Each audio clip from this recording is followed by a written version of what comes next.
Qué linda noche en un clima tórrido. Parece que estuviésemos en algún lugar de Anta o en algún lugar tropical, pero es Salta. Siempre a vos te enseñaron, y lo escuchaste, muchos políticos también acuden casi como un latiguillo. Decimos queremos una democracia republicana, ¿no? Y la república se asienta sobre la base de la división de tres poderes: el poder ejecutivo, el legislativo y el judicial. Siempre se pone demasiado énfasis en el ejecutivo, donde se discute mucho de política, el legislativo, pero donde pasan la mayor cantidad de cosas, y en mi opinión personal, es la fuente inagotable de poder, es el poder judicial. Y alguno me dirá, ¿pero cómo? ¿Es cierto? Y sí, porque los jueces son los encargados de darte seguridad, de controlar qué es lo que te pasa como ciudadano común. Vela por tu seguridad, vela por tu patrimonio, vela por tu honor. Consecuentemente es muy importante el poder judicial como uno de los tres poderes sobre los cuales se asienta esa cuna republicana. Pero evidentemente poco conocemos del poder judicial, siempre se lo nombra y hacemos alusión al poder judicial, pues hablamos de los jueces. Pero es mucho más que eso el poder judicial. Por ejemplo, acá en Salta, según la ley orgánica del Poder Judicial, ese Poder Judicial está compuesto por la Corte de Justicia, por el fiscal de corte, por los tribunales de primera instancia, o los jueces de primera instancia, los jueces de paz, el Ministerio Público y las cámaras de los distintos fueros. A eso le suman los abogados, los procuradores, los escribanos. Todo eso es el Poder Judicial. Vos me dirás, che, pero tanto, yo pensé que eran algunos jueces. Sí, es así. Todo eso que te acabo de nombrar lo dice la ley 5.642, es la ley orgánica del Poder Judicial, y dice eso. Ahora, ¿quién ejerce la potestad mayor? Según el artículo 150 de la Constitución Provincial, la Corte de Justicia. En ese articulado está reflejando cuáles son las atribuciones que tiene la Corte, cuáles son las atribuciones que tiene el presidente de la Corte, cómo tiene que mirar, contemplar, custodiar la representatividad de ese cuerpo colegiado que está integrado por 7 miembros, que se los elige cada 6 años. Todo eso forma parte de una cosa gravitante en la vida de la ciudadanía y de una comunidad organizada. Claro que muchos de nosotros conocemos muy poco de eso.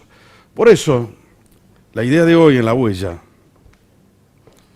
es hacer un poco de docencia sobre eso, hablar qué pasa dentro del Poder Judicial, cómo es el Poder Judicial, qué significa para vos, para mí, por qué los jueces son como son, por qué son 7, es un capricho, es un arbitrio del Poder Ejecutivo, no, porque la Constitución en su articulado prevé una cifra impar para los jueces. Ahora se ha politizado la Corte, que es la que maneja el Poder Judicial. ¿Cómo se controla a los jueces que cumplan su horario, que sean rápidos, que tengan celeridad para tramitar las causas judiciales, que sean eficientes, que sean probos, que sean honestos, pero que además los jueces puedan responder a tu requerimiento de justicia? Ah, sí, pero ¿sabe qué pasa? Que los jueces no pagan impuestos. Y además quieren ser eternos, creen que los nombró Dios. Lo vamos a charlar en la noche. ¿Sabes por qué? Porque no se trata de poner derechos que observa la Constitución Nacional sobre otros derechos. Es decir, no podemos entrar en el choque, en la intercepción de derechos. Hay que armonizar los criterios para que de esa forma resulte la compatibilidad más adecuada conforme a la razonabilidad que prescribe el texto constitucional. No hay derechos absolutos, lo sabemos todos.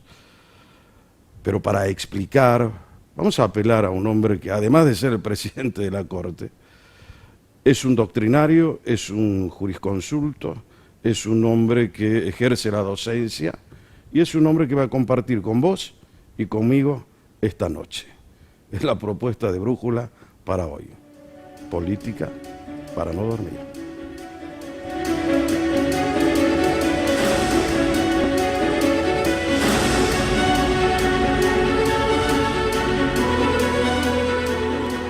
Muy bien, señores, estamos ya de retorno acá en Brújula, Política para no dormir.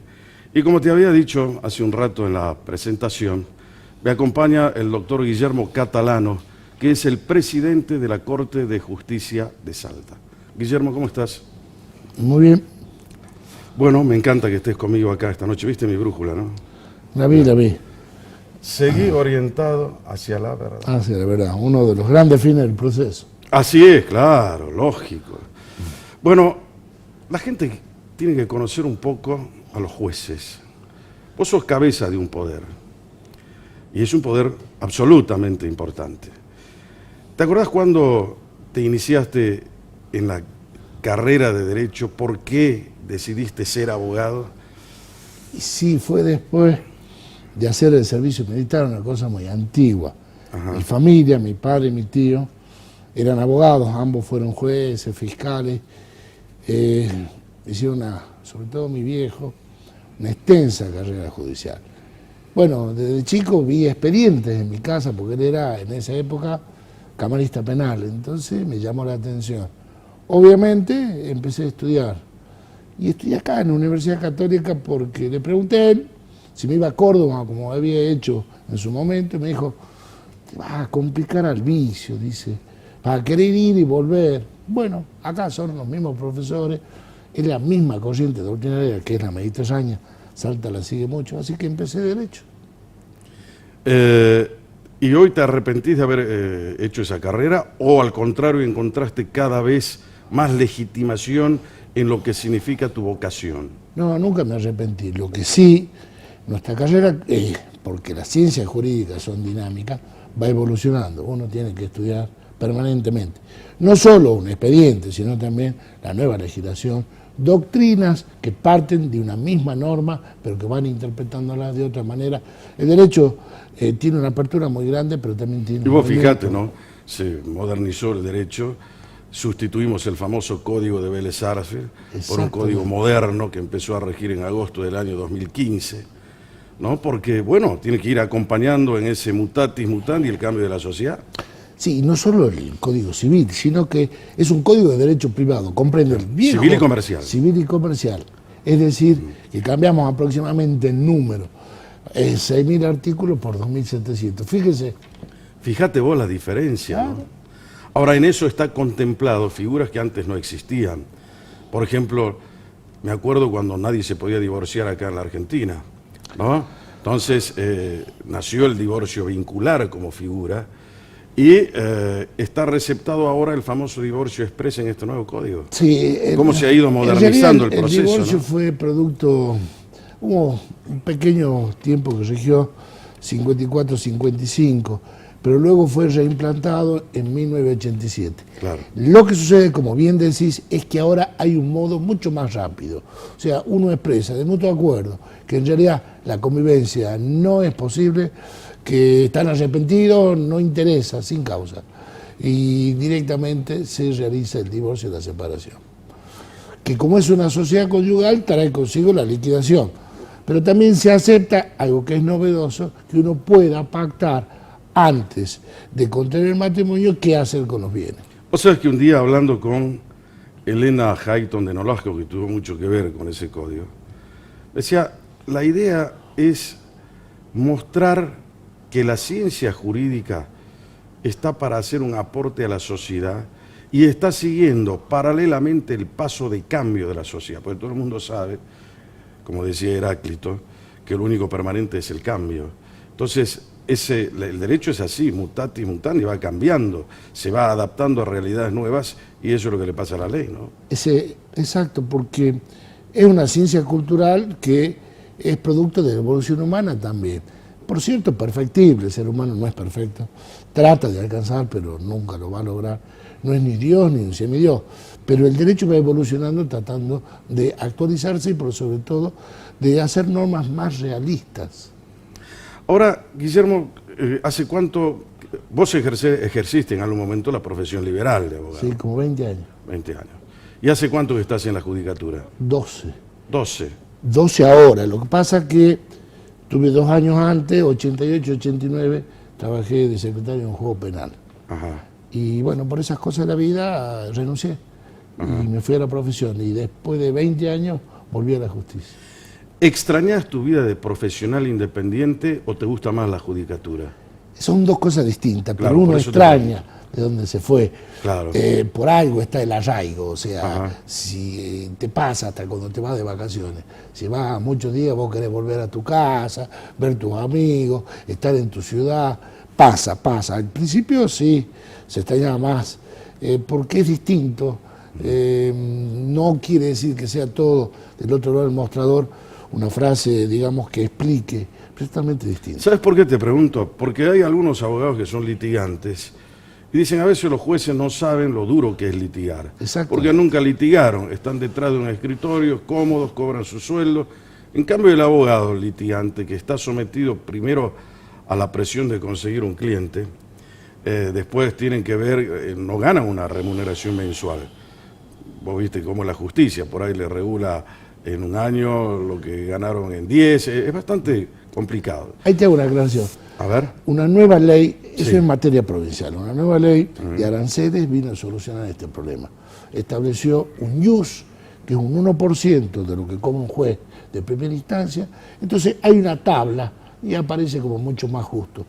Ahora un año Eso es para regular honorario. Honorario, sí. Honorario, sí. Porque la palabra honorario no es una retribución, no es una compensación, sino que viene del honor de defender a alguien, ya sea como actor, como demandado, ya sea el imputado o el querellante.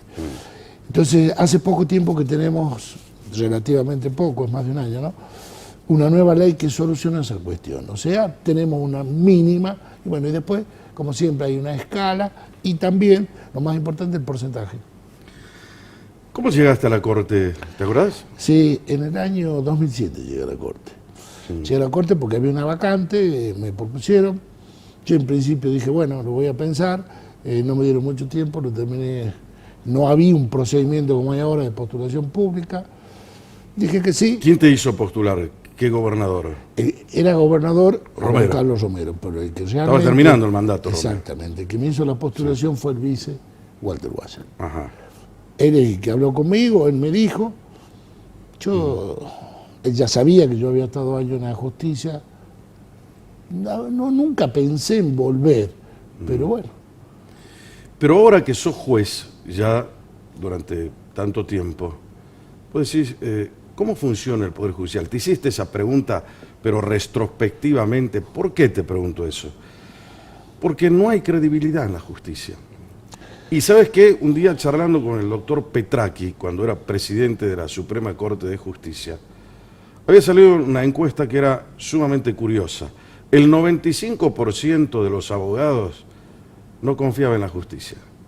Entonces, charlando con Petracchi, le digo, mire doctor, si esto es así para el abogado, que es un auxiliar de la justicia, imaginémosle lo que le pasa al justiciable, al ciudadano común, ¿no?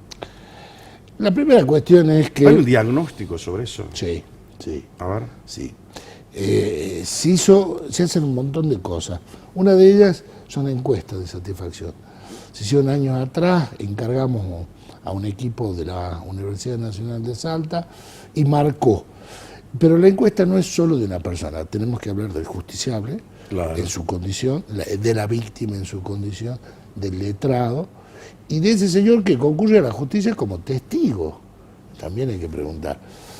El gran problema del Poder Judicial, no solo es de Salta, sino es casi de todo el país, es que hay excesiva cantidad de causas para poca cantidad de jueces. Demos un ejemplo. Tenemos 1.500.000 habitantes y no llegamos a 140 los jueces. Ahí está la cuestión. O sea que hay una cantidad muy disminuida de jueces con relación a la población. Exactamente. Y además hay una alta judiciabilidad de los casos. Sí, Ese es otro tema. Sí, pero Y sin embargo, vemos con mucho éxito los medios alternativos. La mediación, por ejemplo. La mediación, por ejemplo, en algunos casos la conciliación, el arbitraje casi no funciona en nuestro ámbito, en el ámbito local, en otras provincias sí. También vemos con interesantísimo toda la cuestión relativa a abreviar los procesos. O sea, el código procesal penal que está de ¿El nuevo? 2011 tiene dos etapas, un abreviado inicial y un abreviado final, en donde cumpliendo algunos recaudos terminamos el juicio de manera rápida. Y hay una sentencia, puede ser absolutorio o condenatorio. Por lo general, cuando es juicio abreviado, son condenatorios. Ahora, ¿te convenció a vos el sistema acusatorio con relación al sistema mixto que teníamos antes? Lo que pasa es que los salteños somos pioneros. A ver. El sistema acusatorio... Pioneros en el país. En el país con Claro. el sistema acusatorio en la etapa de juicio. El mixto, que es igual que el que se está aplicando ahora, que tiene origen romano, en la etapa de juicio Salta de 1961 tiene un juicio penal bajo el sistema acusatorio. ¿Qué pasó? La primera fase, que se llamaba investigación, instrucción, hoy en día se llama investigación penal preparatoria. Esa fase era así, con estos cortes inquisitivos, decían algunos. Bueno, sin embargo se cambió y se fue también a acusatorio. Pero, y esto es lo importante, que el que realiza la investigación para tratar de llevar o no adelante el proceso es el fiscal y no el juez. O sea, Bueno, ahí hay un cambio muy importante de paradigma. fundamental. Es decir, antes el director del proceso era el juez. Sí. Acá ahora es el fiscal. Sí, el juez controlado por el fiscal. Claro. ¿no? Ahora al juez lo dejaron de costado, pero no porque sea parte del decorado, sino tal vez para darle esa independencia y esa imparcialidad que antes como investigador tal vez la podía perder. Sí, digamos que si hubiera una pérdida de objetividad o imparcialidad, el proceso no tendría validez. Claro, por eso Sí se la veía afectada. O sea, el juez era... como o vos para bien decís, mejorarla, si se quiere. exactamente, bueno, se siguió este sistema que es mejor, que casi todo el país lo está siguiendo, que además tenemos la suerte que en materia federal, Salta y Jujuy sean dos provincias donde se empezó a implementar el sistema federal también con corte acusatorio. O sea que vos como especializado en derecho penal lo ves con buenos ojos. Y sí, digamos que cuando uno le explica al alumno, Sí. le dice, mire, yo le voy a tener que explicar el proceso. Y son chiquitines y uno dice, bueno, lo debe saber, no, hay que empezar de lo básico. Entonces empezamos con el combate, el proceso en sí es un combate, es una contienda, es una lucha. Bien, box, actor y demandado, campeón y retador, árbitro, el juez. Entonces uno le explica diciendo, mire, el árbitro está para evaluar, examinar y juzgar. No puede proponer un golpe a ninguno de los dos. Claro. Tampoco puede inmiscuirse y dar directivas al DT, por ejemplo. Entonces uno le empieza a explicar la posición de las partes y la posición del juez. Razón por la cual cuando decimos de que debe haber un sistema objetivo e imparcial de administración de justicia, no puede el juez investigar. Eso se vería afectado. Bueno, pero tiene como origen el Código de Napoleón de 1808. Pasaron mucho tiempo, o el Código italiano del principio del siglo XX. Pero hoy en día no hay provincia que no esté en este sistema. Bueno, nosotros somos pioneros en eso. Sí, no, Salta no tanto, otras empezaron antes. Porque el Código de Salta reconoce como base el Código de Entre Ríos. Ajá.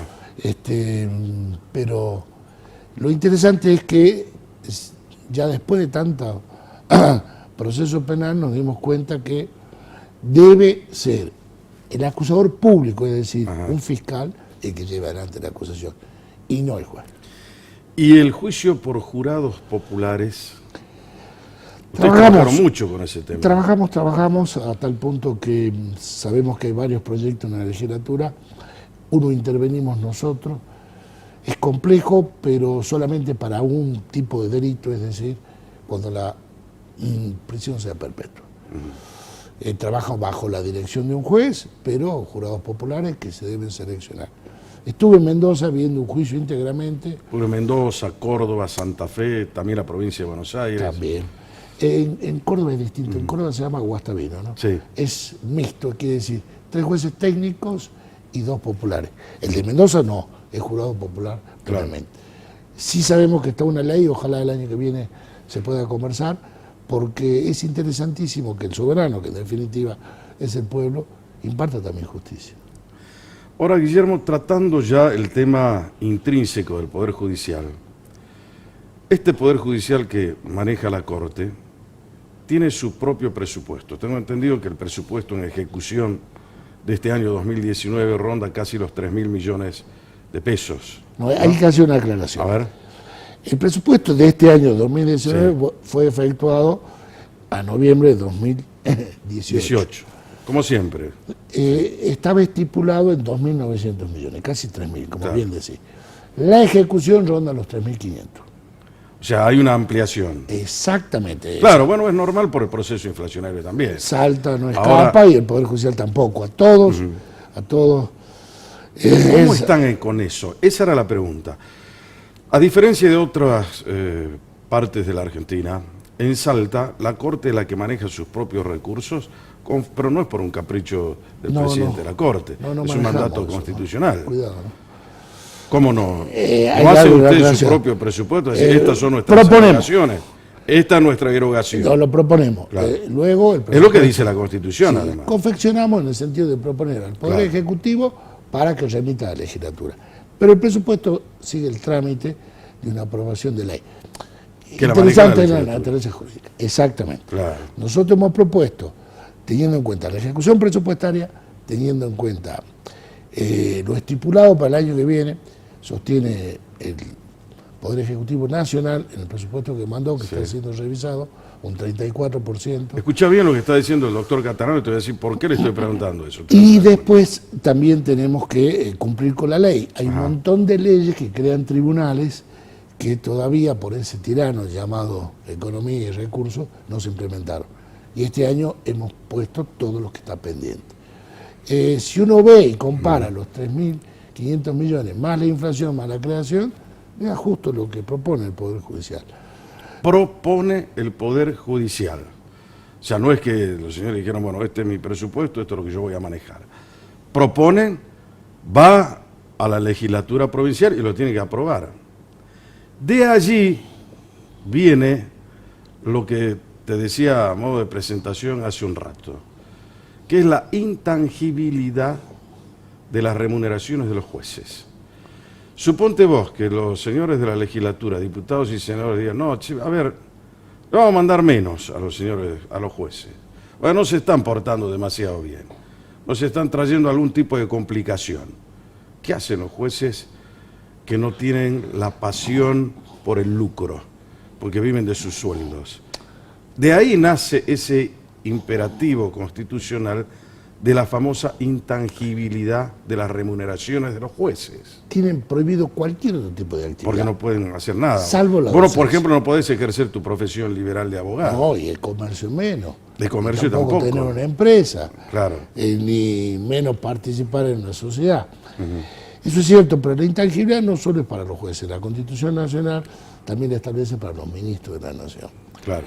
O sea que es un recaudo republicano para tratar de evitar que, sobre pretexto de amordazar y oprimir al poder, se consigan renuncias y despidos masivos. Claro, proteger en definitiva o garantizar la independencia del Poder Judicial. Exactamente, la independencia también debe ser en orden económico. Ahora, esa garantía no debe transformarse indudablemente en un privilegio. Exacto, técnicamente es una prerrogativa constitucional. Claro. Es irrita cuando la prerrogativa se transforma en un exceso, un abuso. ¿Cómo ves eso hoy? Porque hay mucha gente que dice todos los ciudadanos somos iguales ante la ley. ¿Por qué razón los señores magistrados no pagan los impuestos? ¿Cómo pago yo? ¿Cómo paga el señor? ¿Cuál es la razón? Ah, no, es la intangibilidad de la remuneración de los jueces. Es un imperativo constitucional, está en la letra de la Constitución Nacional. Entonces, ¿cómo se reacciona? Sí, y la primera cuestión que la igualdad no es una igualdad absoluta y genérica, sino que en las mismas condiciones. La segunda que Salta es una provincia dentro de la nación argentina y nosotros nos debemos someter como Poder Judicial a las disposiciones de la Corte Suprema de Justicia de la Nación. Ella estableció de allá por la década del 90 este sistema en relación a ganancias. ¿Qué quiere decir? Que en tanto y en cuanto la doctrina de la Corte y las resoluciones que adopte, nosotros como Corte local estamos obligados a cumplirla. Pero sin embargo salió una ley y todo aquel que ingresa al Poder Judicial, y en Salta está pasando, no interesa si el ingreso es como juez o como secretario o como abogado auxiliar, si le dan las características, sí paga impuesto a las ganancias. Claro, porque la ley no es retroactiva, o sea, no puede abarcar. Exactamente. O sea, ahora, pero más allá de eso que es lo legal, ¿cuál es el pensamiento de Guillermo Catalano como presidente de la Corte? El problema yo creo que fue mal resuelto en el año 97. A ver.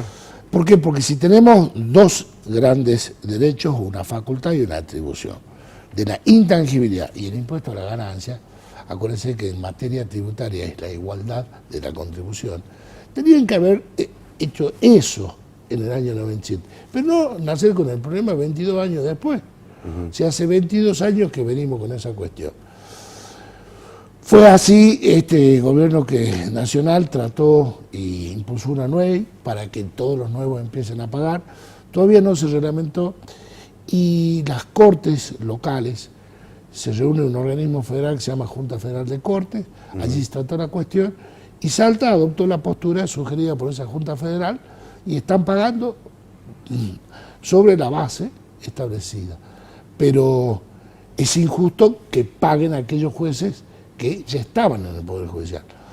La carga impositiva, si fuese cierto, rondaría más del 20%. Sí. Entonces uno tiene que decir, bueno, es inconcebible esta situación que se aplica de manera retroactiva porque la ultraactividad de la ley también está vedada en materia tributaria. Este es un tema muy técnico, por ahí la mayoría no lo entiende, pero no es cosa de sentarse en una plaza y empezar a criticar todo, porque bueno, vivimos en una sociedad organizada, donde hay una ley, y la ley tiene como finalidad el orden público y la paz social. Entonces, si se cuestiona todo, hay que cuestionarlo con legitimidad y con fundamento, ¿no? Este es el fundamento por el cual los jueces no pagan y que comenzaron a pagar a partir del año... Hace nuevo, 3 años. Sí. 3 años. Hace 2 años, técnicamente 2 años atrás, Ajá. ya había pagado, antes se pagaba en el Poder Judicial.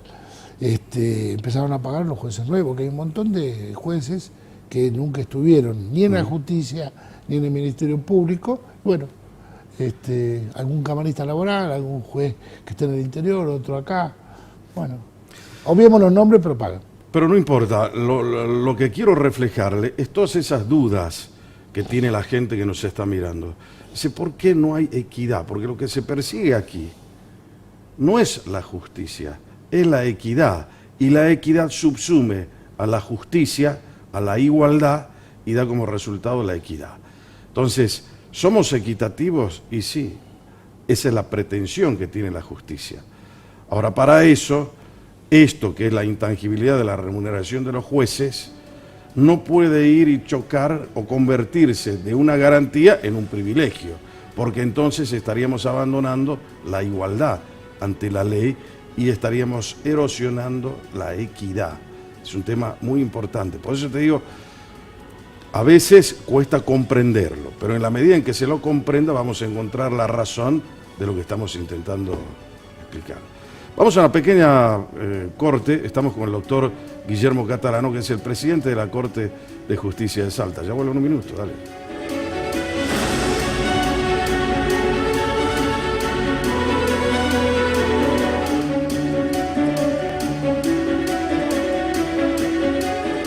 Muy bien, señores, estamos de retorno acá en Brújula.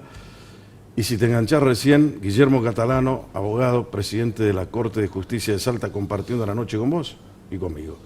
Ya fuimos por todos conceptos que por ahí la gente no los entiende, con una docencia interesante, lo acaba de explicar acá Guillermo Catalano. Ahora quiero preguntarle a Guillermo otra cosa. ¿Está politizada la justicia en Salta? No, yo pienso que no, Fíjese que tenemos un montón de lugares del mundo, derecho comparado, donde los jueces se eligen por el voto popular. Tenemos algunas provincias donde aquellos que van a participar en el proceso de selección, Argentina, ¿no? Eligen los consejeros. No está politizada. Lo que pasa es que un juez es un ser humano, convive en el medio, está con nosotros y bueno, tiene su corazoncito. O sea, no podemos decir que todos son futboleros, pero algunos son hinchas de River y otros de Boca. Pero no está politizada. Muchos defectos vemos en provincias hermanas, en otros países, y en la propia Salta, en la justicia federal, tuvimos un caso muy emblemático, de cuestiones graves, realmente graves. Pero no sucede lo mismo con la justicia local. ¿Por qué pregunto esto? Porque también la Constitución provincial prohíbe la política partidaria de los jueces. Entonces, vos sos juez, no puedes ser un adepto al Partido Renovador, al justicialista, a cualquiera. Está prohibida la política partidaria. Toda actividad política partidaria. Toda actividad política partidaria. Ahora, estos 7 miembros que le recordemos a la gente, ¿quiénes son los 7 miembros de la Corte hoy? Está el doctor Sansón, Ernesto Sansón, Fabián Vittar, Guillermo Posadas, Sandra Bonari, Pablo López Viñales y Teresa Ovejero. Y el doctor Posadas se le vence su acuerdo en enero, ¿no? El 3 de enero, 4 de enero. Finales de diciembre. ¿Fines de diciembre? Fines de diciembre. Perfecto. El señor juez decano. Es decir, decano de la Corte. Claro, pero tiene técnicamente más de 20 años en la Corte. Más de 20 años. Más de 20 años, un lujo el doctor Posadas. Ajá. ¿Qué diferencia? El otro día me preguntaba un abogado que no es de acá, pero me decía, Jorge, ¿cómo ves el tema este que te estoy preguntando? ¿No? Si está politizado o no. Hablaban de Posadas y hablaban también de Guillermo Catalano. ¿Cuál es la impronta de Catalano y cuál es la impronta de Posadas? Decían. ¿Cuál la lleva mejor a la Corte? ¿Cuál le imprime mayor celeridad a la resolución de los problemas que tiene, obviamente, que resolver la Corte? Digo, no sé, esos son problemas muy, que te puedo decir, reservados, que los trata tal vez el Poder Judicial. Pero creo que, como decís vos, 20 años no es poco. Y Posadas dejó una huella ahí adentro, ¿no? En todo lo que es el espectro de la Corte. Exactamente, yo un día lo dije en un discurso para fin de año. Ajá. Él trazó el camino, puso las vías, los rieles, estableció las estaciones, quizás por mi forma de ser, porque además somos muy buenos amigos, de algún modo yo le di una mayor celeridad en el sentido de agilidad.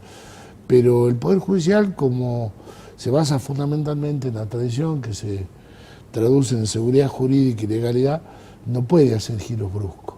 Corregir un poco el timón y hacer algunas cosas, porque de lo contrario desnaturalizaríamos la función esencial. ¿O quiere decir que se hizo mal todo? Acá no hay un problema fundacional. No se hizo mal, se hizo hizo bien. Por eso te digo, muy bien. Si uno agarra y hace un giro copernicano, dice, che, pero ¿qué hizo el otro? ¿Te das cuenta? Es una mala praxis. Fíjese que usted lo puede ver. Le doy un dato significativo que no se nota. Bueno, la justicia en Salta tiene juzgados especializados de juicio ejecutivo. O sea, usted toma un crédito, no lo puede pagar, etcétera, etcétera, tiene que hacer una ejecución forzada. Ocurre a la justicia con un documento, con un cheque, con un préstamo, lo que fuese. Tenemos un montón de casos que empresas de Jujuy que se dedican a financiar a los seres humanos cuando están en situaciones económicas que necesitan, vienen a hacer el juicio en Salta. O sea, hacen un convenio, se puede, se hace el traspaso de jurisdicción en la cláusula y litigan en la provincia de Salta. Eso habla bien de la justicia nuestra. 7 miembros tiene la Corte de Justicia de Salta. Te decía que la Constitución prescribe que tiene que ser un número impar. ¿Y el doctor Catalano es presidente de la Corte desde cuándo? 2015. Cada 2 años se elige el presidente. Cada 2 años se elige.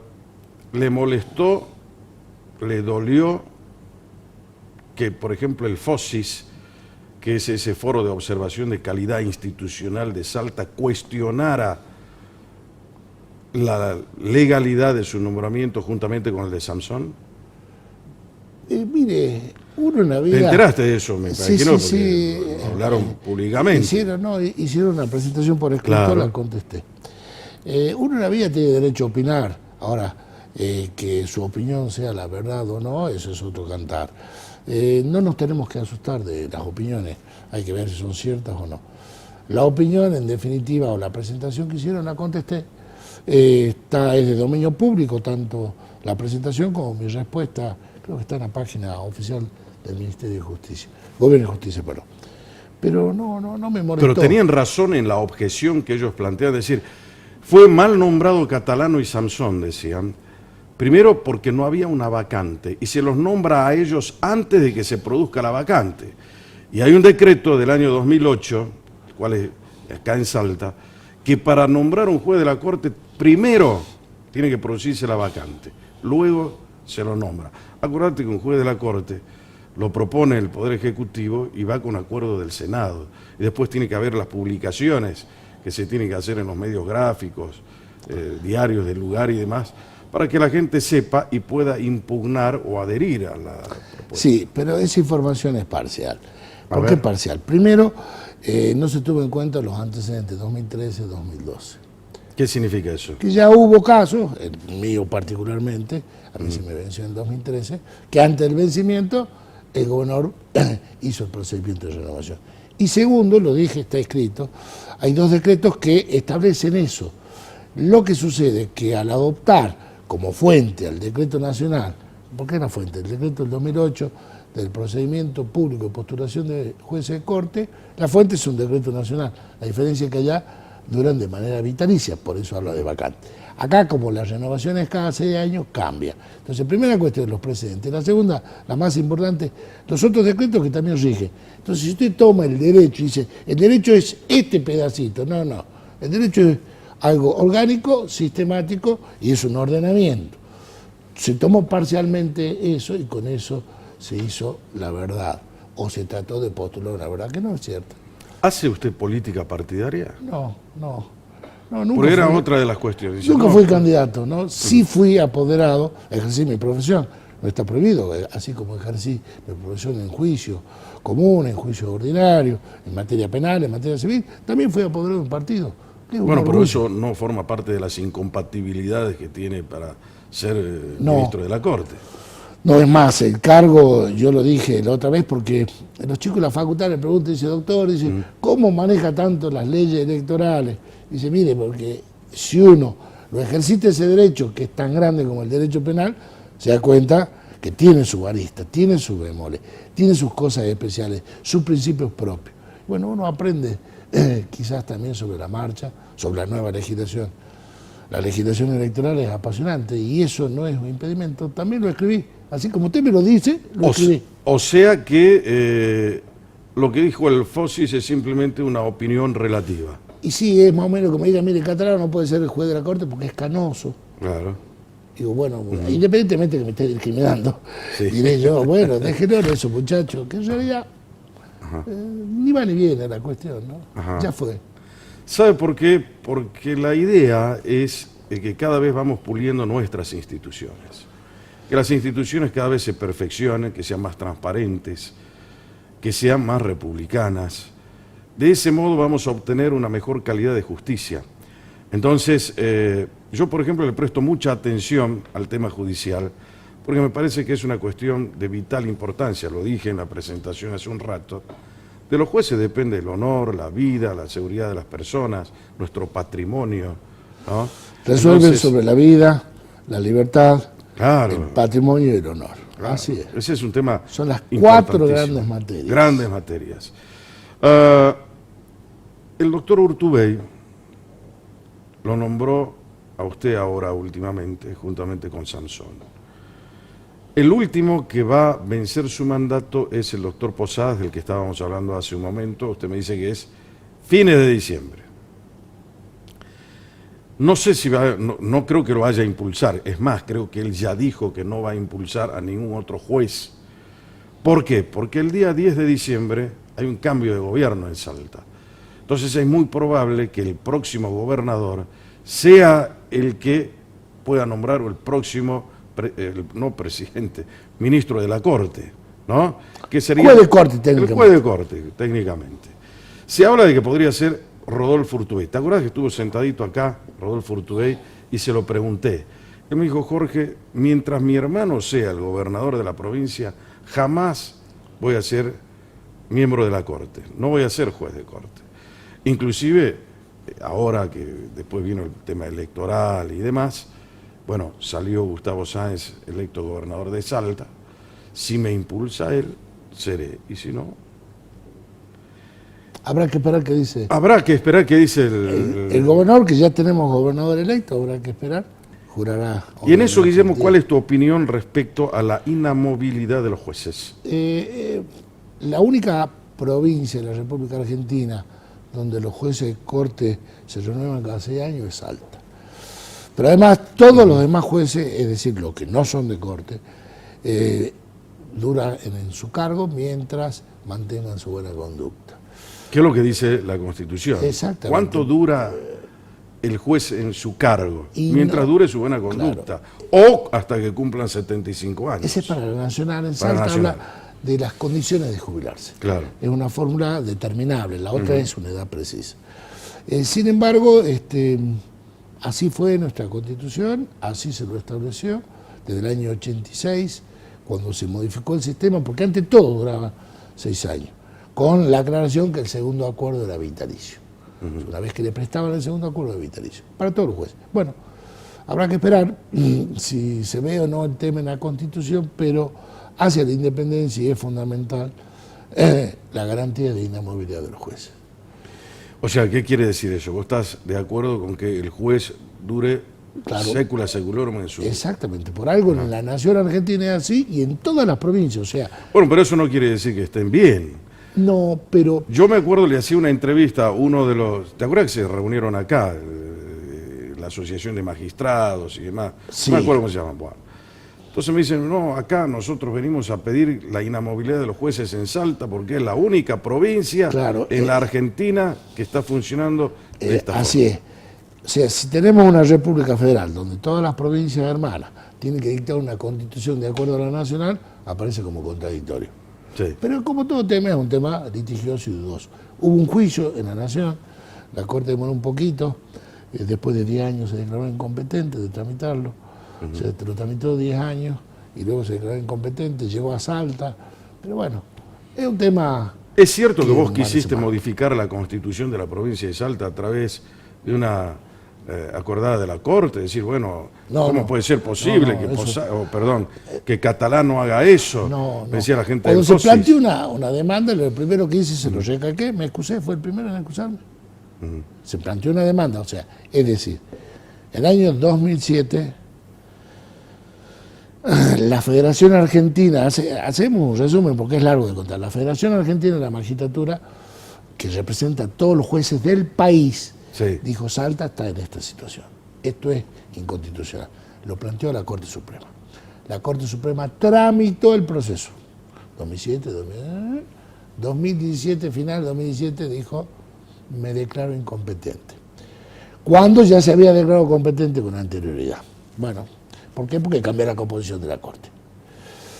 Cuando se declaró incompetente, llegó a Salta. La Asociación de Jueces de Salta, de manera formal, y el Colegio de Magistrados, haciendo comunicado, habían dicho, hay que continuar con la pretensión.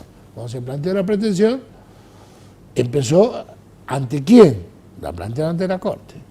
La Corte local, empezando por yo, que era el presidente, me excusé, y todos los jueces de Corte, y ya siguió el proceso. Después el proceso se desistió. Sin embargo, generó un montón de cosas porque, imagínense, duró 12 años y la Corte dijo, resolvanlo los salteños. Bueno. Ahora, yo te pregunto a vos, a ver, como un hombre que hace derecho, no solamente que lo estudie, sino que es capaz de producir derecho. La alternancia en el poder es uno de los requisitos básicos para una democracia pulida, saludable, ¿no? ¿Por qué se tiene en consideración eso? Porque se supone que un hombre que accede a un cargo público y está mucho tiempo allí, puede crear bolsones de corrupción, porque la corrupción es inherente a la naturaleza del ser humano. Si eso le pasa a un funcionario público cualquiera, un presidente de una nación, un gobernador, un intendente, ¿por qué no le puede pasar a un juez? Un juez es un ser humano.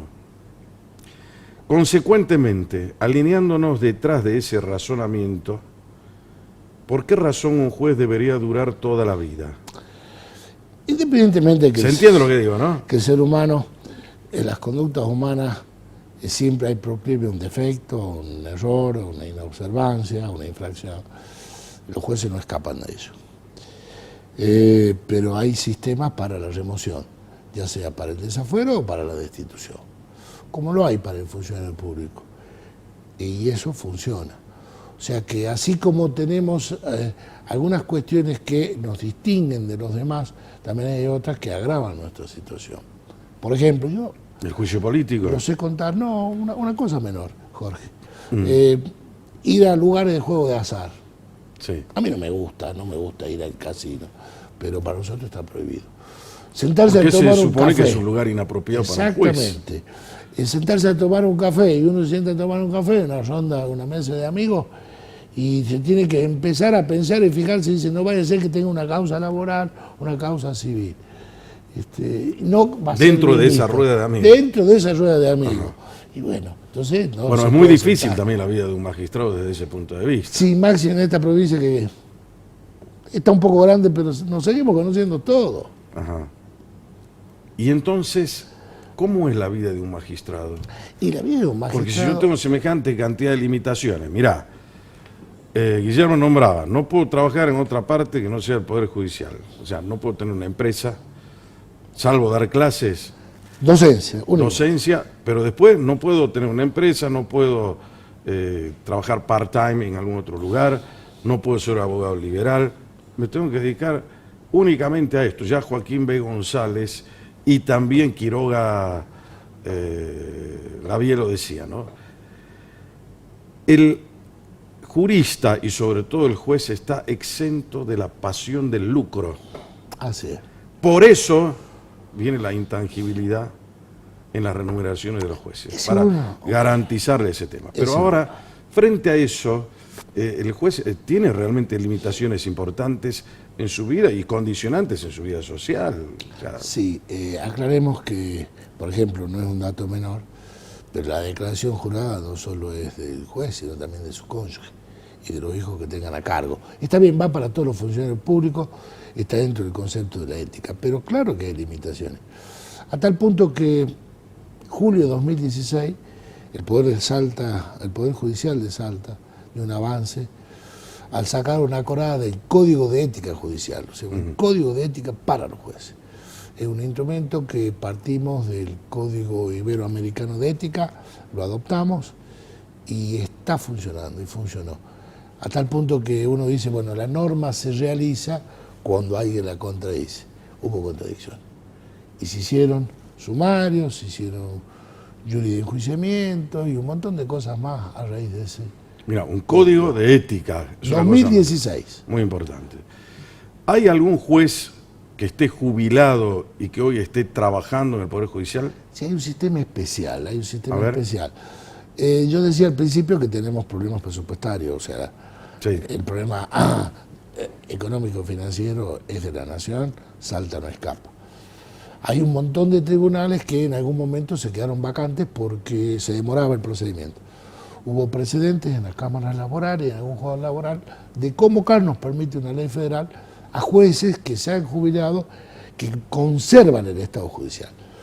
Hoy en día hicimos lo mismo para, allá en el 2016, también creo que fue el 2017, para poder implementar una sala del Tribunal de Impugnación. La sala 3 estaba implementada con 3 jueces jubilados. Un lujo los La 3, sala ¿no? 3, La sala 4. perdón. 4. Sala 4. Tribunal de Impugnación en lo penal era En lo ese. penal, sí. Y también se implementó en las cámaras laborales y en algún juzgado laboral. Hoy en día, bueno, uno de ellos ya no daba más con un problema de Pero salud necesitaban grave. acuerdo del Senado, Guillermo, ¿o no? No, técnicamente no, porque ya lo tenían. Ajá.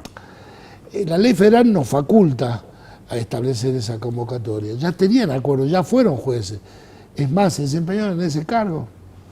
Y la Corte resolvió convocarlo. Pero no hay un imperativo que obligue renovar un acuerdo del Senado. No, para que prosiga ese es eso. otro caso, ese es otro caso que es un caso especial que lo prevé la Constitución Nacional, que dice que cuando el juez cumpla 75 años, Ahí sí. ahí puede Claro. mandar un nuevo pliego sin consejo para que el Senado evalúe si está en condiciones físicas, psíquicas y morales por la edad para continuar en el cargo. Pero ese es otro caso. Y acordémonos del caso Fait, por ejemplo. Sí, el caso Fay, que fue un caso sentó emblemático, jurisprudencia con eso. sentó jurisprudencia, y lo más importante, que guste o no, es un lujo porque fue un salteño además. Excelente, Sí. excelente. Sí, fue un lujo. El Poder Judicial tiene un norte, tal vez como esa N de la brújula. Así es. ¿Cuál es tu gran desafío para el año 2020? Lo tenemos escrito. El Poder Judicial no actúa, digamos, por impulso ni por reacción. Establece un plan estratégico, tenemos un plan estratégico 2017-2027. Y como todo avance va del lado de la ciencia, de estas ciencias innovativas llamadas tecnología. A mucho costo hemos construido y estamos ya puestos en funcionamiento un data center. El data center permite el expediente judicial. No es por hablar de números, porque son odiosos, pero hay que decirlo, costó 26 millones de pesos y el Poder Judicial consiguió un subsidio de la Nación Argentina. La obra civil está, se hizo eso, esa es la finalidad. Primero, la aplicación de las nuevas tecnologías. Segundo, tratar de oralizar y simplificar los procedimientos. Que si bien la tarea de dictar leyes no es nuestra, pero sí hemos propuesto bastantes a la legislatura y nos sentimos contentos porque de 16 que hemos propuesto 12, tuvimos suerte y son ley hoy en día en la provincia. Fantástico. Me tengo que ir, pero antes te quiero hacer una última pregunta. Vos también sos el presidente del Tribunal Electoral, como presidente de la Corte. Coincidentemente sí. Viste que están cuestionando el famoso voto electrónico que nosotros lo venimos aplicando desde el año 2009. Ya tiene media sanción de la Cámara de Diputados el voto con boleta única de papel. ¿Cómo ves? ¿Es un retroceso? ¿Es un avance? ¿Estamos mejorando? ¿O, en definitiva, deberíamos mantener el voto electrónico? Salta estaba a la vanguardia en el tema de la aplicación de las tecnologías, razón por la cual el producto del voto electrónico, comunicación electrónica, nosotros sabíamos los resultados de las elecciones no más allá de las 2 horas de terminar el ¿Cómo comicio. sucedió ahora? Bueno, como sucedió ahora. También vemos que no solamente es el voto electrónico, sino que también se está cuestionando y quieren eliminar el sistema de elecciones primarias, que quiere decir que el pueblo pueda participar en la postulación de los precandidatos. Bueno, corresponde a la legislatura, ¿no? Pero sin embargo lo escuché al gobernador electo decir que este tema hay que analizarlo bien, que no es de un día para el otro, después de tantos años de implementarlo, de trabajar tanto, la cuestión, bueno, puede ser revisado, estoy de acuerdo, pero necesito un examen mayor. Guillermo Catalano, gracias. Fue una noche fantástica aquí en Brújula. Gracias a vos, Jorge. Señores, es el último programa de esta edición 2019 de Brújula. Espero que el año que viene me acompañes cuando seguramente en la segunda quincena de marzo volvamos a encontrarnos vos y yo para que juntos estemos buscando un norte, claro que utilizando brújula, porque siempre hay que estar orientados. Hasta el próximo año.